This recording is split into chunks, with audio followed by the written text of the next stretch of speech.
Nakapunta na ba kayo sa isang abandoned house? Kung hindi, pues ang section namin ay nakapunta na doon. Unang beses ko lang makapunta sa lugar na yon ay may kakaiba na akong naramdaman. Ako lang ang nakakaalam na may third eye ako. Sobrang nakakatakot doon sa bahay na yon, pero ayoko takutin ang mga kaklase ko. Kaya tinago ko na lang ang goosebumps na nararamdaman ko.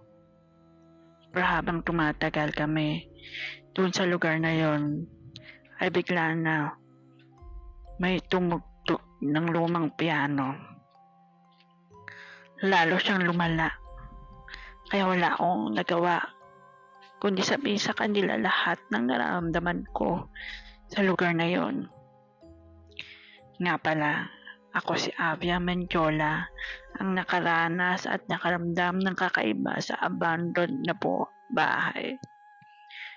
I'm studying BS Management sa Sacred University. Pinakwento kasi ako ni Miss A about sa naranasan ng buong section ko sa bahay na yon. Nakita ko kasi ang post ni Miss A sa isang FB group. Kaya nag-PM ako at sinabi ko na gusto ko ito i-share sa lahat ng first year college. Yes, first year pa lang po ako. Huwag kayo sana magpasa nito habang mag-isa. Baka magpakita bigla sa tabi nyo ang tinutukoy ko sa kwento. Seryoso po ako. Totoong story po ito. Iniba lang namin ni Miss A ang name ng school ko dahil ayaw ng school ko na magkaroon ng issue ang school namin.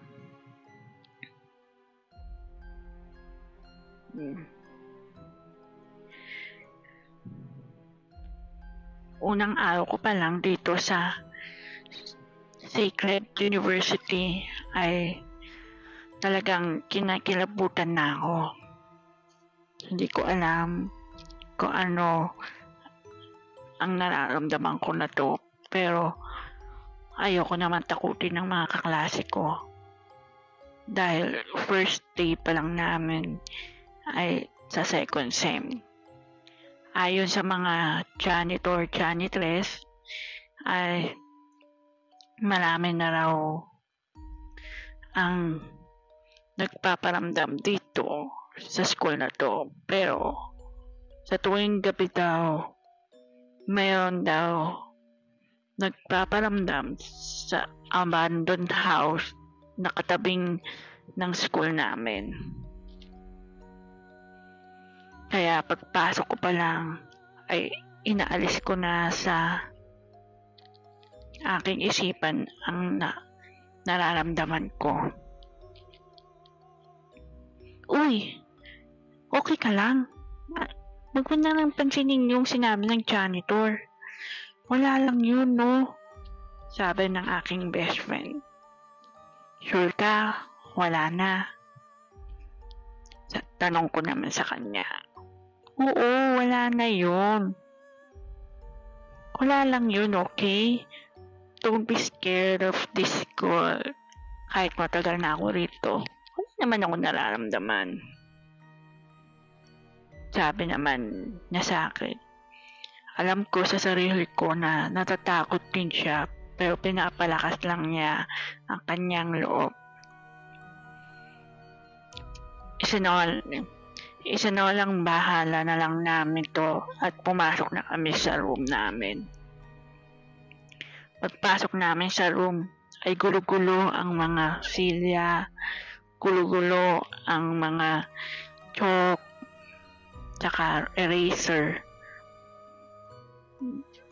Bakit kaya ganun? Parang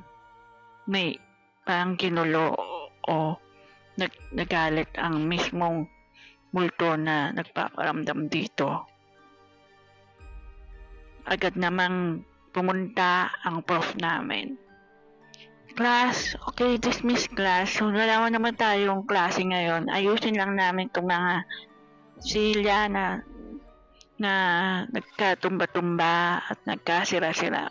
Kaya, class, kung magsiuwian na kayo, Okay? Kami na lang bahala rito. Sabi naman ng prof namin, kaya agad naman kami lumabas na ng room namin at nagpa siyang tumambay sa kantin.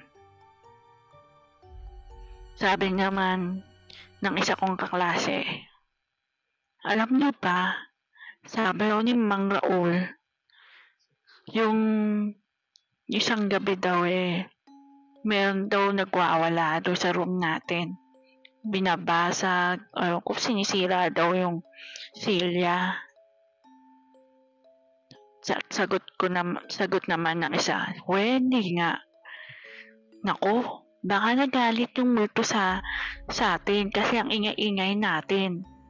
Biro naman ni Julio. Ikaw kaya ang maingay? Biro ko naman sa kanya.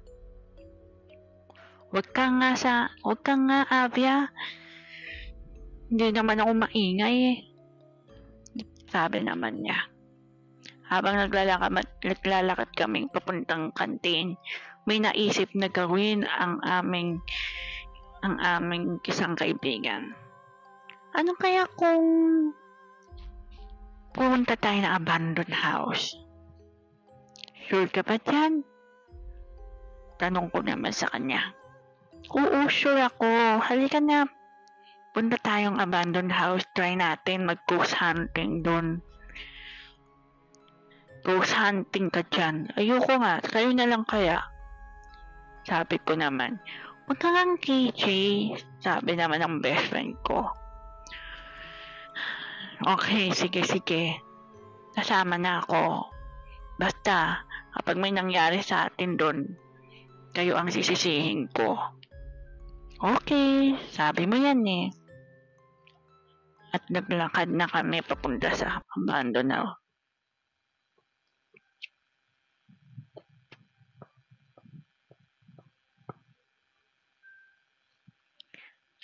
At pagtapat namin sa abandoned house ay nakaramdam na ako ng goosebumps sa aking batok at braso. Natatakot talaga ako. Kinikilabutan ako kapag dumadaan ako rito. Sabi ko naman sa kanila, huwag kang matakot. Wala lang yun, okay? Sabi naman sa akin ni Julio. Sure ka bang wala yun? Parang nakakatakot dito. Tignan mo naman yung abandoned house. Parang 100 years old nang hindi tinitiran. Siyempre, wala nang nakatira dyan. Hindi talagang talagang aamagin na yan.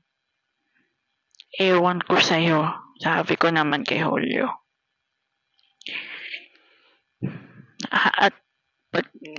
At pagpasok namin sa abandoned house, doon na nagsimula ang mga kababalaghan na nangyayari sa amin.